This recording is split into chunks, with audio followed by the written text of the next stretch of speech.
Real estate పెట్టుబడులకు హైదరాబాద్ చిరునామాగా మారుతోంది.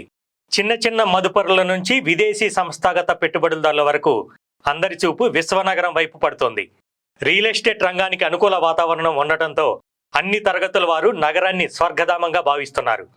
ఆకాశ హార్మయాలతో నగరం అంతర్జాతీయ దృష్టిని ఆకర్షిస్తోంది. కొంతకాలంగా రియల్ ఎస్టేట్ రంగం పడిపోయిందనే ప్రచారం జరిగినా రిజిస్ట్రేషన్ల సంఖ్యను చూస్తే మాత్రం ఇందుకు భిన్నంగా ఉన్నట్లు గణాంకాలు చెప్తున్నాయి. కాంగ్రెస్ అధికారంలోకి వచ్చాక గతంతో పోలిస్తే సగటు డాక్యుమెంట్ల రిజిస్ట్రేషన్లు పెరగడమే ఇందుకు నిదర్శనం. రాష్ట్రంలో ఏ ప్రభుత్వం ఉన్నా హైదరాబాద్ రియల్ ఎస్టేట్ మార్కెట్కు డోకా ఉండదని స్థిరాస్తి సంఘాలు చెప్తున్నాయి. అందుకు తగ్గట్టుగానే గడిచిన 2 దశాబ్దాలుగా మార్కెట్ గమనం ఉంది. ఇప్పుడు అదే కొనసాగుతోంది. డిసెంబర్లో రేవంత్ రెడ్డి ముఖ్యమంత్రిగా బాధ్యతలు తీసుకున్నారు. అప్పటి నుంచి మార్చి వరకు 4 నెలలు, అంతకు ముందు 4 నెలలు హెచ్ఎండిఏ పరిధిలోని స్థలాలు, ప్లాట్లు, ఇళ్ల రిజిస్ట్రేషన్ల డాక్యుమెంట్లను పరిశీలిస్తే ఆ సంఖ్య పెరగడమే ఇందుకు నిదర్శనం.